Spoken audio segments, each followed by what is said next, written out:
momentos están reunidos y el embajador soviético ha presentado el plan que ya todos conocemos, el plan que también ha rechazado ya la Casa Blanca a primeras horas de la mañana. El embajador norteamericano ha dicho que no espera nada de esta reunión, aunque otros esperan que se pueda llegar a una convergencia de ambos planes. De todas formas, Estados Unidos ha dicho que no, el plazo ha terminado y es puramente una reunión de tipo formal que debería pasar por ahí, por el Consejo de Seguridad. Nuria, ¿por qué conducto se podría esperar la respuesta de Saddam Hussein si se produce? Pues eso es difícil de saberlo, pero cuando no se ha visto ningún movimiento en la zona y el último mensaje de radio ha sido realmente violento y insultante para el presidente Bush, no se cree aquí que pueda haber ningún tipo de solución. Tanto el presidente Bush como Saddam Hussein son hombres muy opuestos, pero si algo hay muy claro entre los dos es que ni uno ni el otro aceptan ultimátum, ni condiciones, ni plazos. Y esto se ha visto hace unos minutos. Ninguno de los dos ha dado marcha atrás y se ha cumplido el plazo y las cosas siguen igual como antes.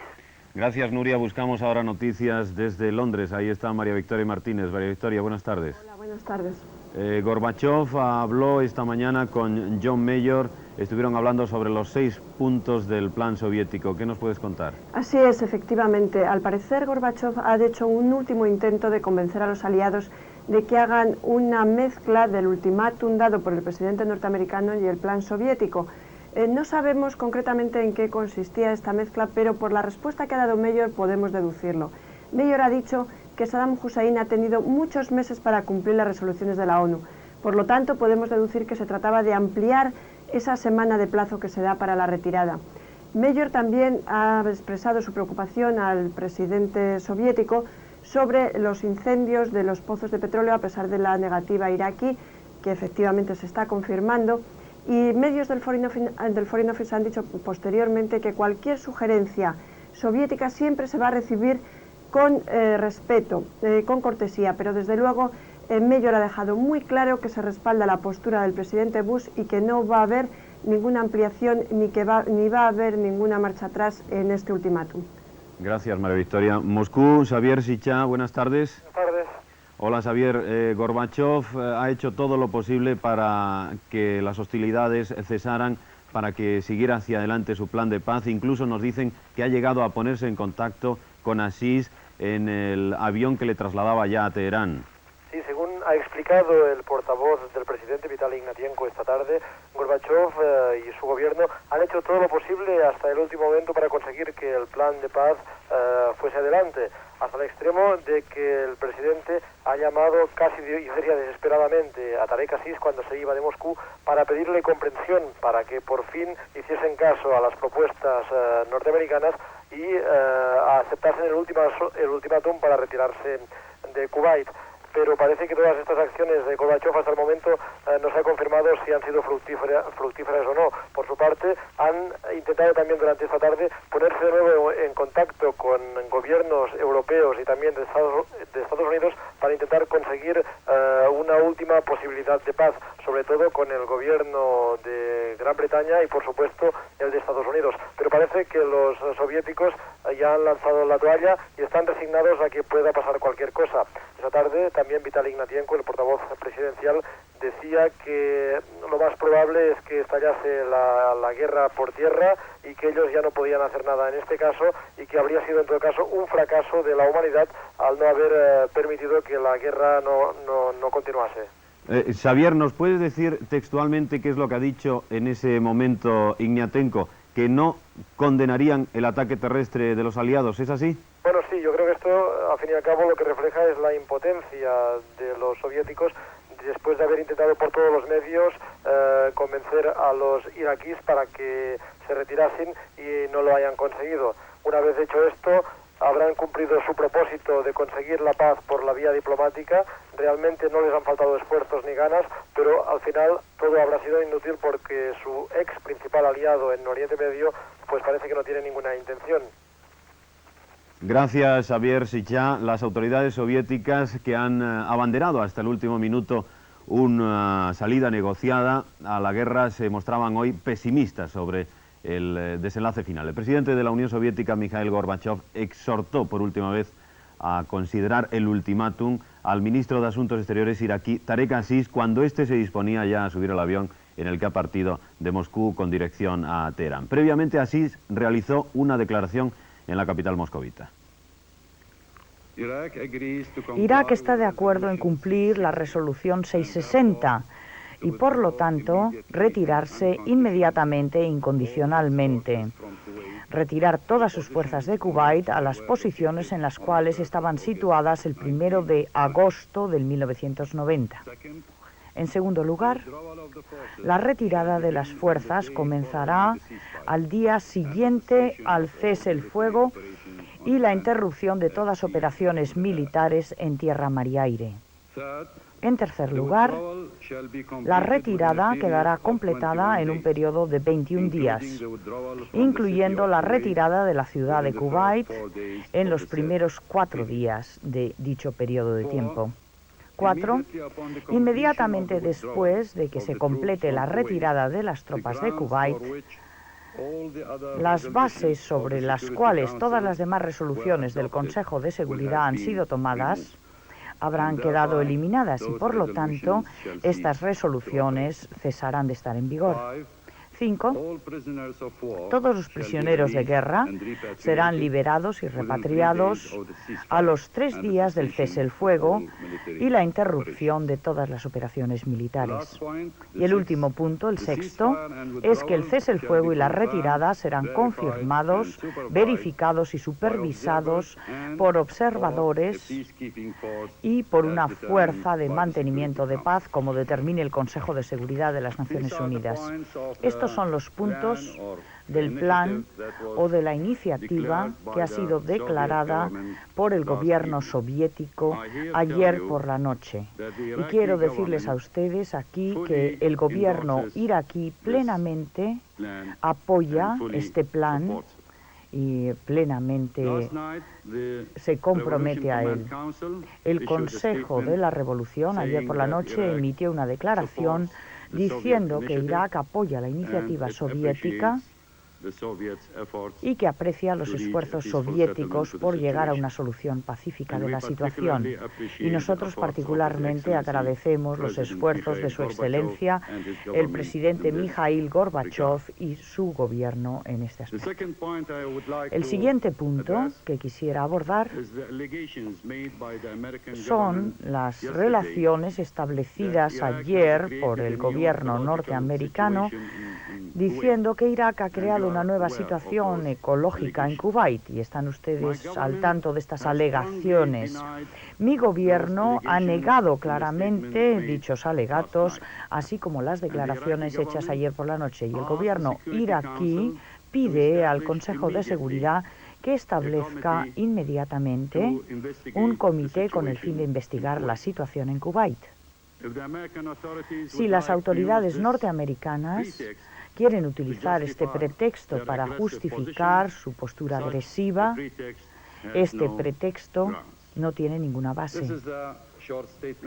Esta sería la breve declaración que quería hacer ante ustedes esta mañana. Muchas gracias. Dos noticias que darles a ustedes antes de que charlemos con nuestros compañeros Juan Antonio Sakaluga y Felipe Sagún, que hoy nos acompañan como en anteriores ocasiones. La primera nos ha venido en palabras del propio Peter Arnett desde Bagdad. Según él, los altos cargos iraquíes están dispuestos a establecer un gobierno democrático independiente en Kuwait. Así pues, Irak ya no habla de la anexión de Kuwait, sino que habla de instalar un gobierno independiente con la colaboración de las fuerzas democráticas, los militares y los religiosos. Esa ha sido la noticia que ofrecía Peter Arnett. Y la siguiente nos llega desde Nueva York, es France Press. Irak habría aceptado las condiciones de su retirada propuestas hace 24 horas por el presidente americano George Bush, según ha indicado hace unos minutos fuentes diplomáticas al margen del Consejo de Seguridad. El embajador soviético en la ONU, Yuri Borontsov, habría informado a sus colegas del Consejo, reunidos en sesión formal a puerta cerrada, de la aceptación iraquí. Antes de hablar con vosotros, tenemos a Carmelo Machín en directo desde Amán. Carmelo, buenas tardes. Hola, buenas tardes, Matías. ¿Alguna de estas dos noticias te ha llegado? Nos han llegado las dos noticias, sí. ¿Podrías hacer algún comentario? De momento cambia muy poco la situación de expectativa a la que desde aquí, desde Jordania, estamos, como todo el mundo. Este país, sabéis que está muy cerca del conflicto, pero tiene un papel muy poco decisivo que jugar. Únicamente puede esperar lo que pase, lo que decidan los iraquíes o los norteamericanos, y mientras tanto se está a la espera. Las reacciones oficiales previas al fin del ultimátum han sido del primer ministro y del ministro del Interior, que vienen a corroborar un poco las palabras de allí del rey. O sea, aquí se piensa que la paz está muy cerca, está al alcance de la mano, que se debe coger esa paz que se ofrece, esa retirada de Kuwait, y que después todos los flecos, incluidos los plazos, es cuestión de negociarlos, pero que no se puede dejar perder esta oportunidad de alcanzar una paz que abriría una nueva etapa para la zona, y que si la guerra continúa y sobre todo si estalla la temida batalla por tierra, este país va a sufrir todavía más. De todas formas, uno y otro, tanto el primer ministro como el ministro de Información, han declarado su intención de que Jordania continúe en terreno neutral, y continuamos, como ellos me imagino que están en estos momentos, a la escucha de lo que pase en Bagdad, de lo que pase en Nueva York o de lo que pase en cualquier parte del mundo que afecte a este conflicto. Gracias, Carmelo. Son ya 22 minutos los que tenemos sobre la hora prevista del ultimátum, hora final que anunció el presidente de los Estados Unidos, George Bush, para obtener una respuesta por parte de Saddam Hussein. Nuria, Nueva York, ¿no te habrá llegado ninguna noticia procedente de Consejo? ¿Sí? Sí, precisamente aquí todas las cadenas que están transmitiendo en estos momentos programas especiales con motivo ya del término del plazo acaban de anunciar que hay cierta confusión en Naciones Unidas. También ha llegado la noticia de una posible aceptación por parte de Irak del plan norteamericano y de los aliados. De todas formas, hay sorpresa, confusión, no se ha podido todavía confirmar con seguridad. Lo que sí se dice es que es Irak quien debe comunicarlo oficialmente y no la delegación soviética al Consejo de Seguridad. De todas formas, de ser cierto, ya es un avance, porque en estos momentos la reunión del Consejo de Seguridad ha sido a petición de la Unión Soviética, que es quien está informando de ese plan. Pero en definitiva, lo que se dice es aceptación del plan norteamericano, del ultimátum dado ayer por el presidente Bush. De todas formas, hay que tomarlo un poco con pinzas y habrá que confirmarlo.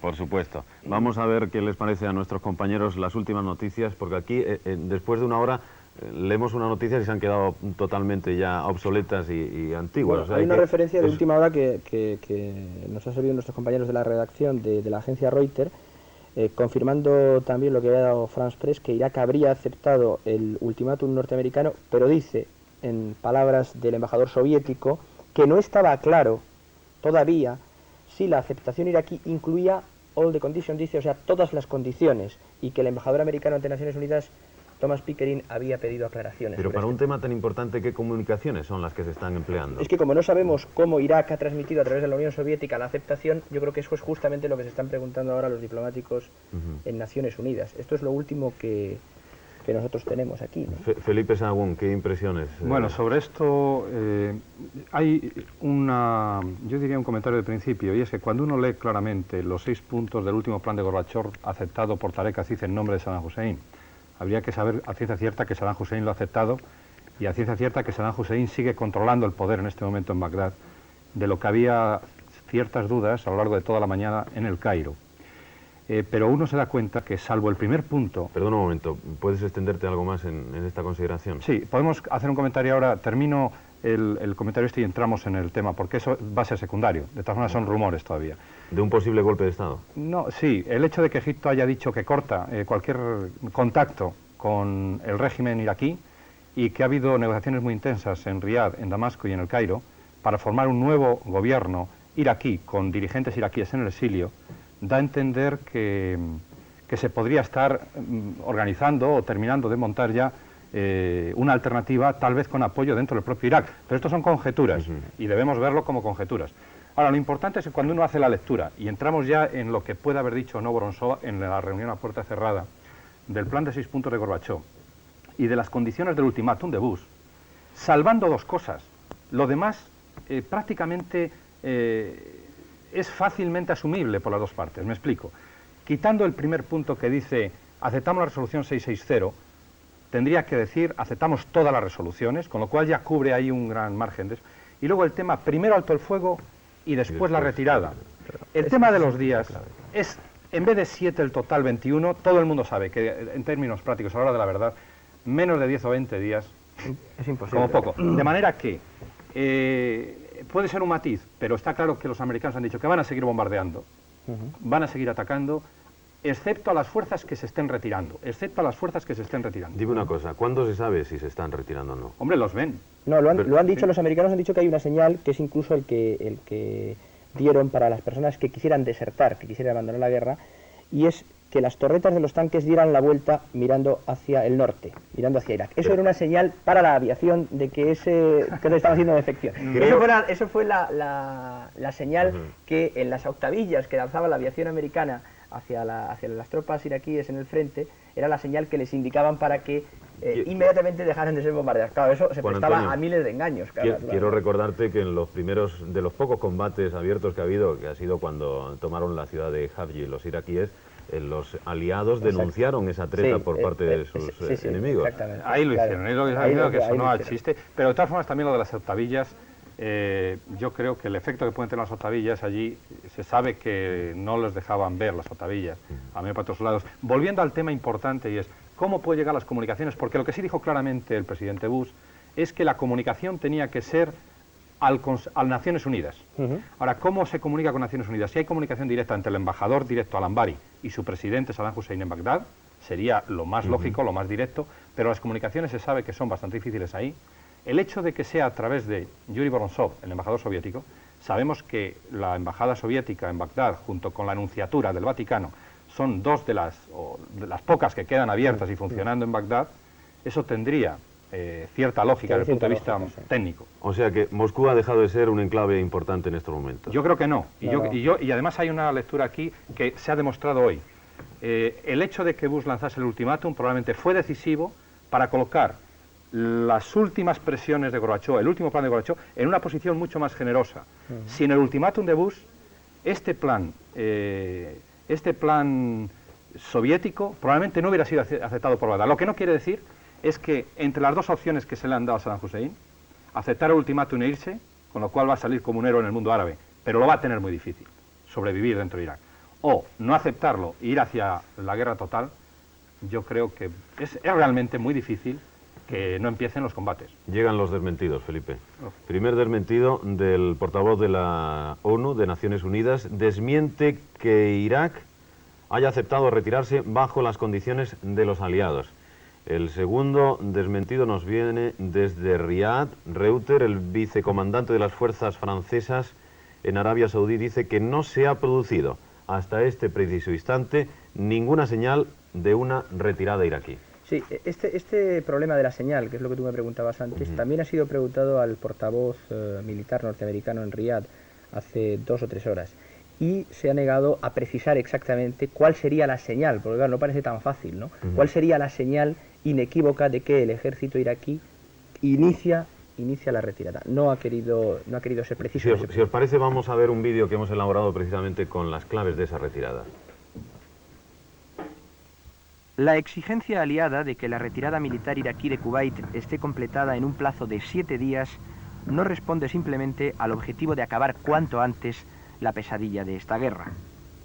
Se trata sin duda de una jugada estratégica para recortar decisivamente el poderío militar de Saddam Hussein sin disparar un tiro. Antes de la guerra, el Pentágono había calculado que Irak necesitaría entre 4 y 6 semanas para retirarse de Kuwait sin la presión militar aliada.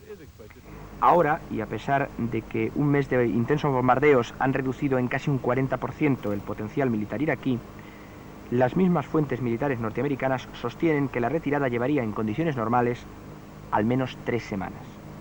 Ese es justamente el plazo, 21 días, 3 semanas, que figura en la última propuesta soviética aceptada por Saddam Hussein.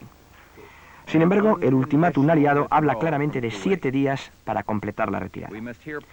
En una semana es prácticamente imposible que el ejército de Saddam pueda devolver a territorio iraquí gran parte de su material bélico desplazado a Kuwait desde el 2 de agosto. El estado lamentable de las carreteras, la destrucción de puentes, la falta de combustible, los daños mecánicos que parte del equipo móvil ha sufrido, hace más difícil, si cabe, una retirada tan rápida. Según las informaciones del mando aliado, Irak conservaría todavía unos 3.000 carros, 2.000 vehículos blindados de transporte de tropas y 2.300 piezas de artillería, junto al 500.000 de hombres atrincherados a lo largo y ancho del Emirato ocupado y en las zonas fronterizas meridionales de Irak. La verdadera intención de los aliados es que en ese tan corto plazo Irak retire las divisiones de infantería blindada y mecanizada. Los soldados alcanzarían territorio iraquí con relativa rapidez, aunque con dificultades, porque serían precisos miles de camiones para transportar a los soldados iraquíes. Pero el tiempo ofrecido por los aliados es a todas luces insuficiente para repatriar, por así decirlo, gran parte del equipo pesado y en especial las torretas artilleras y los carros de combate. Ese material quedaría abandonado en Kuwait a merced del repuesto gobierno del Emirato o más probablemente de las propias fuerzas aliadas. De esta forma se habría reducido el ejército iraquí sin combatir directamente con él en tierra y por tanto se habría debilitado políticamente al régimen, tal vez de forma decisiva. Sin embargo, las divisiones de élite de la Guardia Republicana, dotadas del mejor material, como son los carros de fabricación soviética T-72, no se verían afectadas por esta estrategia aliada, porque una buena parte de sus efectivos se encuentra bajo tierra, en sofisticados búnkeres y refugios, en el norte de Kuwait, por tanto a tiro de piedra de Irak, o ya en el propio territorio meridional iraquí. Saddam podría entonces salvar lo mejor de su ejército en hombres y en material, pero vería reducido su número y su cantidad de armamento, sin duda un factor que es decisivo en la suerte de su régimen y de su futuro peso político en la región. En cuanto a las prioridades de la retirada, la coalición ha señalado la ciudad de Kuwait y las zonas más simbólicas para Irak, las señaladas en sus tradicionales reivindicaciones territoriales, las islas de Barba y Bubillán y los yacimientos fronterizos petrolíferos de Rumailia. Todo parece indicar que o a través de un alto el fuego o a través de la lucha, la derrota de Saddam Hussein de Irak se acerca. Carmelo, lo tenemos en Amán. ¿Tú crees que una vez haya terminado esta guerra, los regímenes que se han mostrado pro-iraquíes van a sufrir las consecuencias de su postura, sobre todo Jordania a través de los Estados Unidos? Depende mucho de cómo termine la guerra. Yo de todas formas creo que a los regímenes que no, prácticamente no hay ningún régimen, en concreto Jordania, no se puede decir que esté en el lado iraquí, porque en ese caso estaría tomando parte en la guerra. Yo creo que a Jordania se le está presionando en estos momentos para mantenerlo en el sitio que está, pero que cuando la guerra termine, ya te digo, depende de cómo termine, el interés de los aliados es mantener una cierta estabilidad en la zona y entonces yo creo que el rey Hussein es un factor de estabilidad y posiblemente se le haga pagar hasta cierto punto el hecho de que hasta en determinados puntos esté con Irak, pero no creo que se le pueda presionar mucho más porque en ese caso esta zona, todos lo sabéis, es un polvorín y presionar todavía más de lo que se está presionando puede tener unas consecuencias nefastas. Supongo que Jordania pagará las consecuencias de este final de la guerra, sobre todo si es un final militar, si no es un final pacífico, pero no se puede presionar demasiado y no se puede pagar unos platos que Jordania no ha roto. O sea, que tú crees que favorece incluso para las aspiraciones de Estados Unidos el que Hussein de Jordania se mantenga. Yo creo que hasta cierto punto sí, o sea, evidentemente a los Estados Unidos le hubiese gustado mucho más que Jordania hubiese estado completamente de su parte, pero el hecho de que sea un factor de estabilidad y de contención tampoco le perjudica. La posición de Jordania es clara y al mismo tiempo un tanto contradictoria. Aquí, por ejemplo, hay un punto estratégico que la policía jordana protege por encima de todo y donde no se consiente ni una mínima manifestación violenta, y esa es la Embajada de los Estados Unidos. En estos momentos, 2 horas antes de que venciese el plazo, toda la zona de las embajadas y en concreto la Embajada de los Estados Unidos ha sido rodeada por la policía, el tráfico está prohibido excepto a las personas que vivimos aquí en esta zona, porque es una embajada que está enfrente del hotel donde estamos los periodistas, pero ya te digo, no se consiente el más mínimo incidente que afecte directamente a los intereses de los Estados Unidos. Eso creo que es muy sintomático. Gracias, Carmelo. Pilar, ¿sigues ahí en Jerusalén? ¿Pasaron ya las alarmas? ¿Pasó el miedo? Sí, ya se han levantado las alarmas en todo el país. El misil ha caído en la zona centro del país, parece ser en un área deshabitada. No hay heridos ni daños materiales, pero evidentemente hay que tener en cuenta que este misil ha sido lanzado pocos minutos antes de que se cumpliese el ultimátum. Creíamos que íbamos a tener un Shabbat, un día de descanso judío sin misiles. Hubiese sido la primera vez desde el principio de la guerra, pero no ha sido así. Pocos minutos antes del ultimátum ha caído un misil sobre Israel. Seguimos viendo ahora mismo imágenes de Bagdad en directo, que sigue siendo bombardeada, además de manera constante y de manera terrible. Ahí tienen ustedes la diferencia que hay entre el fuego antiaéreo de hoy al fuego antiaéreo de la primera noche. ¿Lo recordáis? Juan Antonio. Hay una cosa también que llama mucho la atención. Desde que empezó este bombardeo tan intenso esta tarde, se puede apreciar en la imagen, en la parte central, es como un incendio provocado por bombas del tipo Blue 82 que producen, queman radios del orden de 200, 300 metros, lo dejan limpio, y se está viendo ese resplandor pues desde hace casi 3/4 de hora. ¿Tú crees que es un ataque pensado, premeditado, buscando algo o alguien?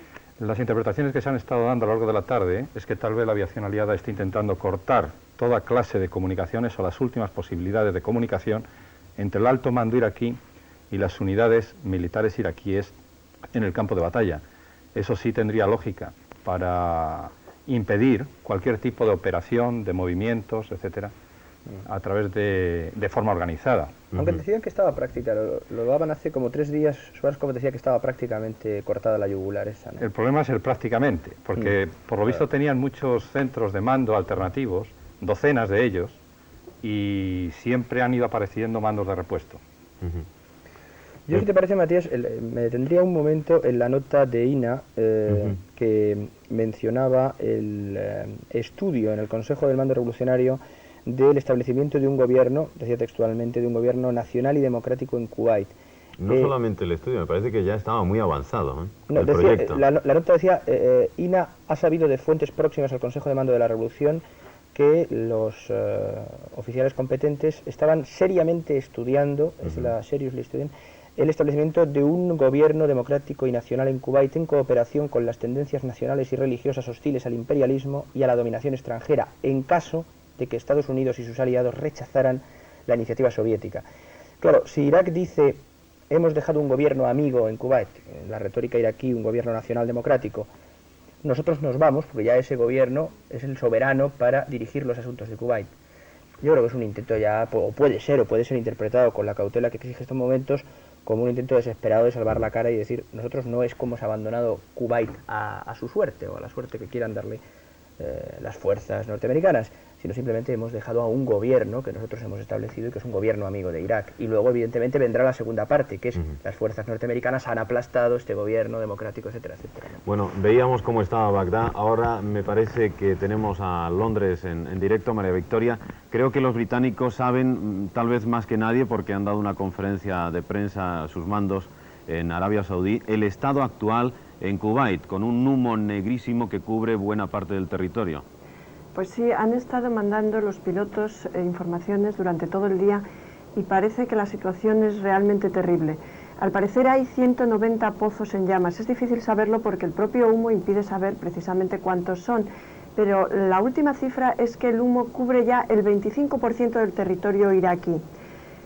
Hay que decir que hay una fuerza científica operacional que pertenece a las grandes compañías petroleras establecida aquí en el Reino Unido, y un científico de esta fuerza operacional ha dicho que si estos pozos de petróleo siguen arrojando humo durante 30 días, se podría cubrir una superficie equivalente a la mitad de América.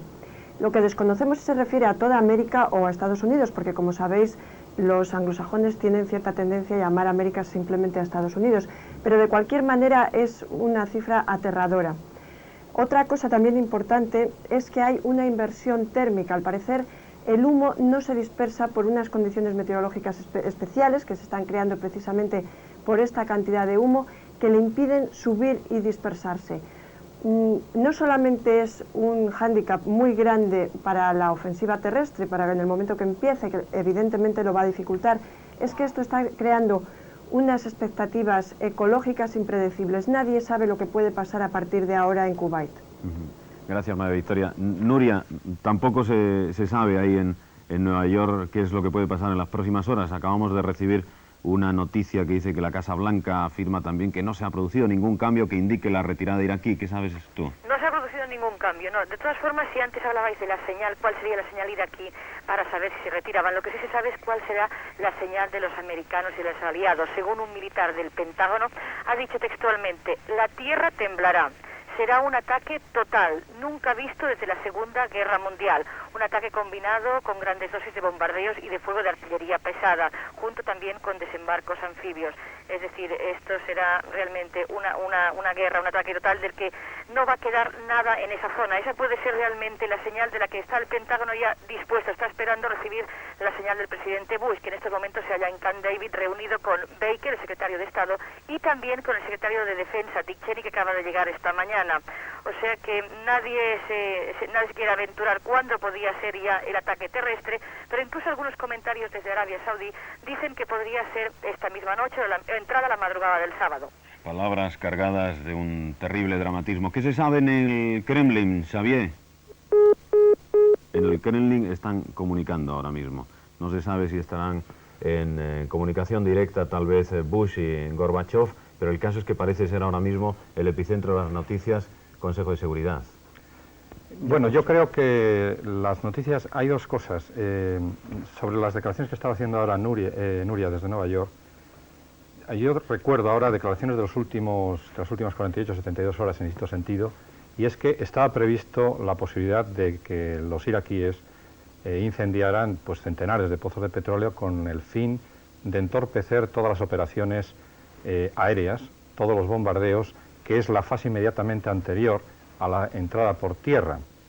Porque una vez que empiece la entrada por tierra, el peligro de matar a soldados de tu propio ejército, con lo que llaman fuego amigo, si no detienes los bombardeos, se multiplica, y han tenido muchas pruebas. De todas maneras, yo pienso que lo único que van a conseguir es que entren por el sur de Irak, y la ofensiva, a pesar de lo que están diciendo, de que va a ser masiva, que va a ser violenta, que lo repetía también el general Kelly, Thomas Kelly ayer, dice, lo sabrán cuando lo vean, dice, la ofensiva, y les aseguro que será muy distinta de todas las operaciones habidas hasta ahora, será muy violenta, añadía. Yo creo que va a ser por varios frentes, no pueden repetir errores como el de Montecassino en la historia, no pueden ir hacia la zona donde realmente están las defensas y todas las minas kuwaitíes, es evidente. Tendrán que hacer muchos embolsamientos distintos y probablemente ni nos enteremos durante horas de cuál va a ser el golpe definitivo. Y al mismo tiempo luego lo que no acaba de encajar bien es si son ciertas las declaraciones de que están ejecutando y están haciendo realmente tierra quemada dentro de Kuwait. Porque hay una cosa que cualquier cabo de primera sabe, y es que en el intento de recuperar Kuwait hay dos batallas totalmente diferentes. Uno es Kuwait país y otro es Kuwait ciudad. En Kuwait ciudad, si quisieran defenderse, si realmente quisieran defenderse, es muy difícil que no lo pudieran hacer, no pudieran resistir durante mucho tiempo. Lo ha dicho uno de los mandos aliados hoy precisamente, que la peor batalla tal vez sea casa por casa en el centro de Kuwait. Sí, pero eso, Felipe, ¿en qué sentido lo decías? ¿Por qué te parece contradictorio la destrucción de instalaciones en Kuwait y sobre todo de propiedades y de gente con esto? Porque se perjudican a ellos mismos en todos sus movimientos también. Vamos a ver. Salvo que ellos hayan tomado la decisión de que se van a retirar y simplemente están entregados a una labor de vendetta y sin más sentido, ¿no? Eso siempre es señal inequívoca de que claro, se va. Si es verdad eso que está ocurriendo, eso sería, digamos, otra señal, por abusar un poco de la interpretación, porque claro, nos estamos moviendo en un terreno muy resbaladizo, pero abonaría un poco la tesis de que se van a ir y entonces antes de irse van a liquidar las cuentas pendientes. Lo que decía el general Niel, la interpretación que daba el general Niel de esas supuestas torturas o ejecuciones, es que estaban matando a las personas que luego podían hablar y hacer acusaciones precisas, destruyendo las pruebas, vamos. Que querían también acabar con la posible resistencia una vez que se declarase la gran ofensiva. Ha sido otro lo ha dicho, otro de los pero argumentos. Ha estado dando la BBC en el Servicio Mundial en Inglés toda la mañana que la mayor parte de las detenciones que se han tenido lugar hoy ha sido después de la oración en la mezquita de la propia capital, en la mezquita más importante, y a la salida después de terminar las oraciones. Yo no lo acabo de entender, porque luego el movimiento de resistencia dudo que se atreviera a salir a la calle. A mí no me gustaría terminar hablando de guerra.